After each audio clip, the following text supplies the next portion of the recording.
వచ్చి ఎప్పుడన్నా మీరు గమనించాలి దూరం నుంచి మా బిహేవియరు. ఇప్పుడు నేను అన్నాను చూడు వీళ్ళ గురించి, ఏ హీరో స్టార్ అనే ఫీలింగ్ ఎప్పుడు చూపెట్టడు అవతల ముందు అని చెప్పాను సినిమా వాళ్ళ గురించి. కానీ ఇక్కడ అట్లా లేదు. సీరియల్స్లో ఇక్కడ వాడు ఒకటో రెండో చేసింటాడు సీరియల్ అంతే. అసలు వాడి యాటిట్యూడ్, వాడి నడకలో, వాడి ఫేస్లో తెలిసిపోతుంది మనకి. పొట్ట కోస్తే ఒక్క 2 లైన్లు చెప్పలేడు వాడు ప్రాంప్టింగ్ లేకుండా. 10 ఎక్స్ప్రెషన్లలో ఒక్కటి కూడా పర్ఫెక్ట్ ఇవ్వలేడు ఎక్స్ప్రెషన్. వాళ్ళందరినీ హీరోలను చేసి తీసుకొచ్చి పెట్టిడ ఆ భాష ఈ భాషలో తీసుకొచ్చి పెట్టి వాళ్ళకి ఏం తెలుస్తుంది వాళ్ళకి. కొందరు నేను సీనియర్ యాక్టర్లను చూసినా సీరియల్ చేస్తున్నారు. వాళ్ళకు ఇప్పుడు నేను అనేది ఏంటంటే ఇప్పుడు వాళ్ళకి రెస్పెక్ట్ ఇవ్వాలి మనం. ఎన్నో సినిమాలు చేసి వచ్చి నువ్వు అసలు సినిమా గడప కూడా దొక్కలే నువ్వు. వాళ్ళు అట్లాంటిది 200-300 సినిమాలు చేసి వచ్చిన వాళ్ళు అంతే కదా. అది మనం చిన్నప్పటి నుంచి చూస్తున్న వాళ్ళకు కూడా నువ్వు రెస్పెక్ట్ చేయకపోతే ఎట్లా. ఇంకొకటి ఈ మిస్టేక్ నేను ఓన్లీ హీరోలది ఇక్కడ ఇప్పుడు కన్నడ నుంచి వచ్చిండ్రు, తమిళనాడు నుంచి వచ్చి నేను వాళ్ళ గురించి నేను మాట్లాడుతున్నాను. మన దగ్గర మన మనుషులు కూడా అట్లనే ఉన్నారు, మన మేనేజర్లు అట్లనే ఉన్నారు, మన డైరెక్షన్ డిపార్ట్మెంట్ అట్లనే ఉంది. వాళ్ళకి ఇచ్చే మర్యాద ఇక్కడున్న ఆర్టిస్టులకు ఇవ్వట్లే. ఇట్లాంటి వానికి ఇస్తారంటే భయానికి ఇస్తారు. వాడు రాగా సార్ చెప్పండి సార్ బోలియే సార్ ఇది ఉంటుంది వాడిని. ఎందుకు వాడిని నెత్తినెక్కడ ఇంకా ఆడ ఇవన్నీ చేస్తే నువ్వు క్యాజువల్గా ఉండు. నువ్వు ఇప్పుడు మనతో ఎట్లా క్యాజువల్గా ఉంటున్నావు అట్లనే ఉండు. ఇప్పుడు ఇట్లాంటివి ఉంటాయి నాకు. ఇప్పుడు అంటే ఇట్లాంటివి నేను చూస్తుంటా గమనిస్తుంటా. అది నాకు నచ్చదు. ఈ అమ్మాయిలు కూడా అంతే, వాళ్ళని పట్టుకొస్తారు వీళ్ళని పట్టుకొస్తారు, వాళ్ళ బిహేవియర్ అంతే ఉంది. మనోళ్ళే చెడగొట్టిరా సగం. ఇప్పుడు మన సినిమాలలో కూడా తీసుకో, మనం బయట వాళ్ళని పట్టుకొచ్చినప్పుడు మనతో మాట్లాడే విధానం వేరే ఉంటుంది, వాళ్ళతో మాట్లాడే విధానం వేరే ఉంటుంది. మన దగ్గర జీ సాబ్ బోలియే సాబ్ బో సాబ్ సాబ్ అంటే ఆడు నీలుగుతాడు. ఇక నువ్వు మామూలుగా ఉంటానని నేర్చుకుంటే ఎప్పుడైనా ఇరిటేషన్ వస్తుంటుందా ఇలాంటి బిహేవియర్ చూస్తే? అయ్యో ఇరిటేషను, నేను సీరియల్లో చాలా ఇరిటేట్ అవుతుంటున్నాను. ఒక్కడికి కూడా ప్రొఫెషనలిజం అనేది ఉండదు. మనం సినిమాలు చేస్తుంటే ఒక సీన్ కోసము వన్ మోర్లు ఆర్టిస్టులు ఇన్వాల్వ్ అయ్యి డిస్కస్ చేసుకొని, అరే నువ్వు ఇట్లా కూర్చో, నేను ఇట్లా నీలా బాడీ లాంగ్వేజ్ దగ్గర నుంచి ఇంత హోంవర్క్ చేస్తే వాళ్ళ దగ్గర ఏముంటుంది? నువ్వు చెప్తున్నావు ప్రాంప్టింగ్, నేను అరుస్తున్నా అంతే, నీ మాడ్యులేషన్లోనే అరుస్తున్నా. నాకంటూ వ్యక్తిగతంగా ఏమి ఇండివిజువాలిటీ లేదు, నేను ప్రూవ్ చేసుకుందామని ఏం లేదు. ఇలాంటి ఆర్టిస్టులకు అవసరం లేదు కదా ప్రాంప్టింగ్. నాకు అవసరం లేదు, వాళ్ళకి చెప్తాను. నాకు ఇరిటేషన్ వస్తుంది, ఇన్వాల్వ్మెంట్ ఉంటుంది. ఇప్పుడు మీరు నాకు సీన్ చెప్తున్నారండి, నేను సీన్ వింటున్నాను, నేను కూడా డైలాగ్ అనుకుంటున్నాను. ఇప్పుడు 5 మంది సీన్లో ఉన్నారు, 5 మందిని పిలుస్తారు, వాళ్ళు సీన్ చెప్తుంటారు అందరికీ. ఒకడు ఫోను, ఒకడు గిల్లుకుంటా, ఒకడు సొల్లుబాగుడు, వాళ్ళు అమ్మాయిలు అబ్బాయిలు ఈడు ఒకడు ఫోను. ఇంకా వాడు చెప్పేటోనికి ఏం ఇంట్రెస్ట్ ఉంటుంది? నువ్వేం చేస్తావు ఇట్లాంటి దాంట్లో ఇరిటేషన్ రాదా? ఇప్పుడు నేనేమన్నా తిట్టినానుకో, పొరపాటున ఇక్కడ దాకా వచ్చి ఆపుకున్న సందర్భాలు ఉన్నాయి. ఎందుకంటే అరే ఈ సీనియర్ కాబట్టి అనేసిండు మనని అని అనుకుంటే, ఎందుకులే వీళ్ళు దరిద్రులు ఇంతే, వీళ్ళు మారరు, మనం ఎందుకు వీళ్ళ గురించి, మనమే మారితే అయిపోలే, పట్టించుకోకుండా వదిలేస్తే వాడిని వాడు నాక్కుంటాడు. రేపు పొద్దున ఒక సీరియల్ చేస్తాడు, 2 సీరియల్ చేస్తాడు, 3వ సీరియల్ మర్చిపోతాడు. మరి సస్టైనిటీ అయితే ఉండదు. ఇలా అయితే ఉండదు. నీకు భక్తి అనేది లేకపోతే నువ్వు ఎట్లా బాను? నువ్వు దేవుని దగ్గర పోయి ఉట్టిగా నమస్తే సాబా అని వస్తావా నువ్వు? అరే జర దేవుని దగ్గర మనస్ఫూర్తిగా పోతే మనస్ఫూర్తిగా ఆయన కూడా కొద్దిగా సంతోషం అనిపించాలి. వీడు ఎందుకు వచ్చిండ్రా నాయన ఉట్టి కొబ్బరికాయ ఒట్టిపోతాడని ఆయన ఫీలింగ్ ఎందుకు చెప్పి. సీరియల్స్ ఇంత దారుణంగా ఉన్నాయి. అరే చూస్తే తెలుస్తుందబ్బా, ఒక్కొక్కరిని కొట్టబుద్దవుతుంది నాకు. ఇరిటేషన్, ఒక్కోసారి సెట్లోంచి వెళ్ళిపోతున్నాను తెలుసా, నాకు నచ్చక సెట్లోంచి వెళ్ళిపోతున్నాను. ఏం చెప్పను ఎవరికి. పొట్ట కోస్తే ఒక 2 ముక్కలు, ఈవెన్ మన తెలుగు వాళ్ళు కూడా సేమ్ 2 లైన్లు ప్రాంప్టింగ్ లేకుండా చెప్పలేరు. క్యూ డైలాగ్ ప్రాంప్టర్ చెప్పాలండి నాకు మీకు? క్యూ డైలాగ్ కూడా ప్రాంప్టర్ ఎట్లా చెప్తారు? జస్ట్ వన్ వర్డ్ కదా క్యూ. One word. అవును. అక్కడి నుంచి ఇక్కడ రారా అని, అది కూడా అక్కడి నుంచి ఇక్కడ రారా అని వాడు స్టార్ట్ చేస్తే వీడు స్టార్ట్ చేస్తాడు. ఇంకేం భక్తి ఉంది, ఏం నేర్చుకుంటా అంటే నీకు పైసలు వచ్చినాయి చాలు, నా పైసలు నాకు వస్తేనే బస్ కథం, నా స్టైల్ నేను కొడుతున్నా, నా మేకప్ నేను మంచిగా కనిపిస్తున్నానా లేదా స్క్రీన్ మీద, నేను మంచి బట్టలు కట్టుకున్నాను లేదు, ఇది తప్ప భక్తి అనేది లేనే లేదు. మనోళ్ళకి లేదు, బయట వాళ్ళకి లేదు. ఇది చాలా భయంకరమైన నిజాలు. సీరియళ్ళల్లో ఉన్న అసంతృప్తి ఏదో ఇట్లాంటి మీరు చూస్తే తెలుస్తుంది. ఇప్పుడు నేను చెప్తే కాదు, చూస్తే మేబీ నాకంటే ఎక్కువ నోటీస్ చేయొచ్చు మీరు. నేను ఒక్కోసారి వేరే పనులు ఉండే అంత నోటీస్ చేయనేమో అట్లా. అందుకని నేను వీళ్ళతో కూర్చొని వెళ్ళిపోతా, ఉంటే రూమ్లో కూర్చుంటా, లేదంటే పోయి కార్లో కూర్చుంటా. ఇట్లాంటివి ఉన్నాయి. సీరియల్స్ ప్రస్తావన వచ్చింది కాబట్టి ఒక క్వశ్చన్. కీర్తి భట్ మీ కూతురు, అవునవును, ఇప్పుడు ఎలా ఉంది రిలేషన్? ఇప్పుడు నాకు ఆమె ఫోన్ చేయక చాలా రోజులు అయింది. మొన్న మధ్యలో నాకు చిత్రమందిలో కలిసింది, ఓ 2-3 రోజులు పక్క సెట్లో ఆమెది నేను మాట్లాడుకొని ఇంతే. దాని తర్వాత మళ్ళీ ఏదో తర్వాత నుంచి ఇంకా ఫోన్లు ఏం లేవు. నేను అప్పుడే ఏదో ఇంటర్వ్యూ వచ్చింది, నేనేదో నెగిటివ్గా చెప్పినా నేను ఆ పిల్ల గురించి అని ఏదో క్వశ్చన్ చేసింది. లేదమ్మా నేను ఒకసారి ఫోన్ చేసి అడిగింది, ఫోన్ చేసింది. చూస్తాగంటే అందులో ఏం తప్పు లేదు. నేను వేరే వాడికి ఇందులో ఏమైనా తప్పుగా నేను కీర్తి గురించి చెప్పినట్టు అనిపిస్తుందా నీకంటే, అసలు ఏముంది, నువ్వు ఏం మాట్లాడినాను.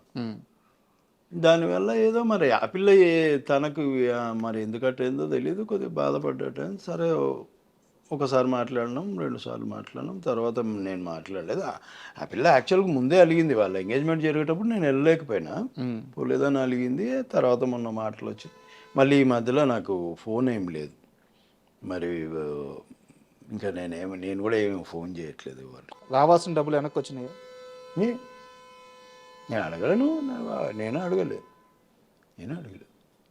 మరి ఫోన్ చేశారు, నా గురించి నెగిటివ్గా మాట్లాడారు, సో ఇద్దరు మీకు రావాల్సిన అమౌంట్ మీకు ఇస్తానని చెప్పి అటు సైడ్ నుంచి కూడా లేదు. అవి రావు, అట్లాంటి మాటలు ఎందుకు వస్తాయి, ఇట్లాంటివి వస్తాయి.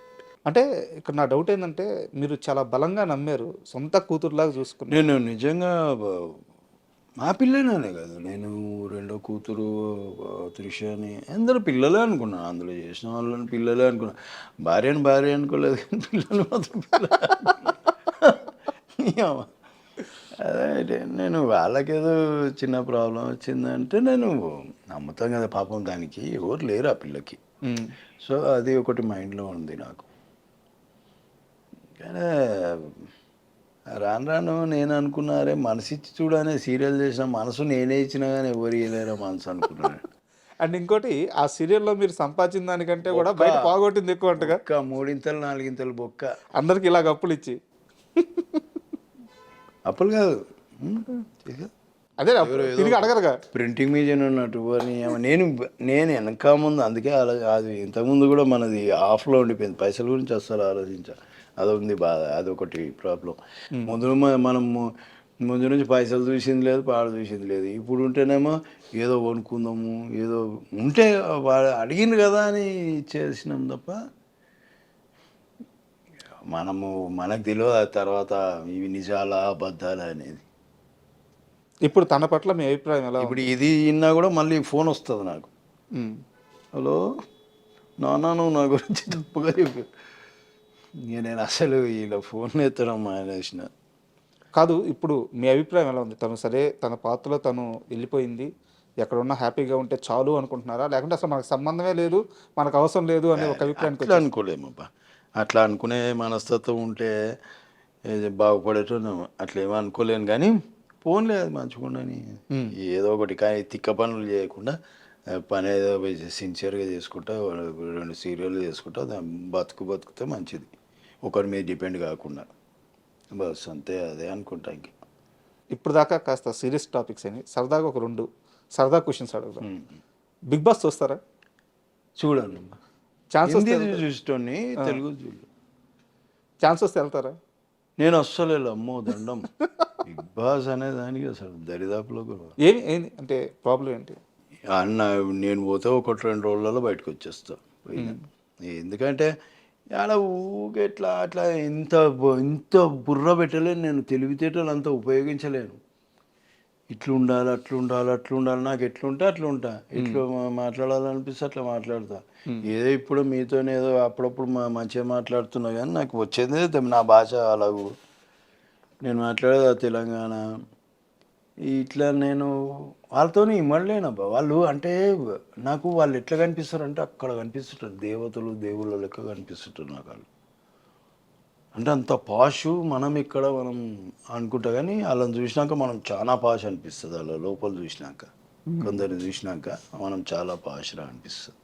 ఫస్ట్ టైం అట్లా అనిపిస్తుండే, ఇప్పుడు సో బిగ్ బాస్కి అయితే వెళ్ళరు. హే Big Boss. And second question sir, cricket ఇండస్ట్రీలో క్రికెట్ అంటే బాగా పడి చచ్చిపోయే వాళ్ళు చాలామంది ఉంటారు. అందులో శేఖర్ టాప్లో ఉంటాడని చెప్పి లే అంటే మేము టీవీ 4 బ్యాచ్లు తయారు చేసిండ్రు, గ్రీన్, ఎల్లో, బ్లూ, ఆరెంజ్ అని. ఓ 40 మంది, 45 మంది, ఓవరాల్ 50 మంది. అప్పుడప్పుడు ఆడేటోళ్ళు గ్రౌండ్ బుక్ చేసుకొని ఒక 4 టీంల మధ్యలో ఈ టీం ఫైనల్కి వచ్చింది, ఫైనల్ ఆడి అట్లాంటి పెట్టిండ్లే చేసిండ్రు. ఇప్పుడు ఆ జోష్ తగ్గింది. ఇప్పుడు మేము కూడా పోతలేము, అప్పుడు బాగా పరిగెత్తటోళ్ళం, అప్పుడు మంచి ఎక్సర్సైజ్ ఉంటుంది, ఇప్పుడు మరి తగ్గిపోయింది. అండ్ తెల్లవారుజామున 3 గంటల దాకా 4 గంటల దాకా తారక్, రాజమౌళి, మీరందరూ క్రికెట్ ఆడేవాళ్ళంట. అది అది ఎప్పుడు మేము ఎప్పుడన్నా 3-4 అవుతుంది, మేము ఇంటికి వచ్చేసరికి 6. మళ్ళీ ఇవి కూడా ఉంటాయి కదా మావి, అది పక్కా. మేము స్టార్ట్ చేసేది 8 గంటలకు అబ్బా. ఒక మ్యాచ్ ఆడాం మేము, 2 మ్యాచ్లు ఆడతాం. నువ్వు గెలిచినావు అని నేను మళ్ళీ ఆడతావా. కెప్టెన్స్ ఎవరు?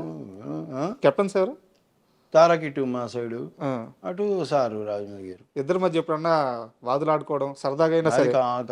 వాళ్ళు సరదాగా, సీరియస్ అవుతాయి, సీరియస్గానా? సీరియస్గా ఉంటాయి మ్యాచ్. అయ్యే బాగా క్రికెట్ గేమే ఇంకంతే. ఆడ తర్వాత ఇక ఎవరి ఇదేం లేదు ఆడ కంపల్సరీ అంతే. ఎన్టీఆర్ గారు బ్యాటింగ్ బాగా చేస్తారా, బౌలింగ్ బాగా చేస్తారు? బ్యాటింగ్ చేస్తారు, బ్యాటింగ్, ఓపెనింగ్ వెళ్తారు. ఇంకా రాజీవ్ వాళ్ళిద్దరు ఓపెనింగ్, లేదంటే నేను తారక్ వెళ్తాం ఒక్కోసారి ఓపెనింగ్. ఓకే. మళ్ళీ మన అలీగారి బ్రదరు ఆ పిల్లోడు, మేము వెళ్తాం. మ్యాక్సిమం మేము ఆడితే ఓపెనింగ్ నేనే వెళ్తా, లేదా అంతే అట్లా ఉంటుంది కొద్ది. 2 మ్యాచ్లు అయితే ఇంకా ఆ మ్యాచ్లు అవ్వగానే రాలేము కదా, ఆ మధ్యలో డిన్నర్ బ్రేక్ ఒకటి. అవును. ఓకే, మళ్ళీ మ్యాచ్ కాగానే రాదు కదా, మళ్ళీ డిస్కషన్, నువ్వు ఆ క్యాచ్ కొట్టలేను, అట్లా ఊరుకోలేను, ఈ బ్యాట్ ఇట్లా కొట్టేది ఉండే, ఈ డిస్కషన్ మళ్ళీ 1-2 గంటలు ఉంటుంది. మళ్ళీ ఈ లోపల తెల్లారుతుంది కథం. పక్కలో షూటింగ్ లేకపోతేనే పెడతారు కదా. ఓకే. అవి ప్లాన్ చేసుకొని పెడతారు. సాటర్డే పెట్టేస్తారు, సండే ఎట్లా ఉండవు కదా, అట్లా చేస్తారు. అండ్ ఫైనల్గా సార్, ఇన్నేళ్ళ ఈ జర్నీ తర్వాత నేను మారాల్సిన అంశాలు నాకు తెలుస్తున్నాయి, మారలేకపోతున్నాను, త్వరలో మార్చుకుంటాను అనే అంశాలు ఏమన్నా మీకున్నాయా? మనకున్న బలహీనతలు ఏముంటాయి, సిగరెట్ అట్లాంటివి. ముందు తాగుతారా? అవి మందు మానేసి. అది ఎన్ని సంవత్సరాలు అవుతుంది? నేను 18 ఇయర్స్ ముందు తాగేటోని, 18 ఇయర్స్ మానేసిన. మళ్ళీ మొన్న 7-6 ఇయర్స్ నుంచి తాగిన, మళ్ళీ మొన్న మానేసిన. వాళ్ళు సిగరెట్లు అయితే అది అనుకోవాలి. ఇంకా ఇది సోంబేరితనం ఉంది కదా, ఇది మా అయ్యి ఎట్లా మారదు. ఇక నేను ఒకటే అనుకున్నాం, ఎట్లున్నాం అట్లున్నాం రానైనా, పోనీ బండి నడవని. సరే ఏంది ఇప్పుడు ఏడ మార్చుకుంటూ కూర్చోవాలి మనం, సరే మారదాము, ఏడ మారాలి. నేను ఇప్పుడు మీకు సీరియల్లో చెప్పినప్పుడు నాకు మెంటల్ వస్తుంది అన్నా కదా, అది మార్చుకోలేరు, అది వస్తుంది, అది నేను మార్చుకోవాలా అన్నే.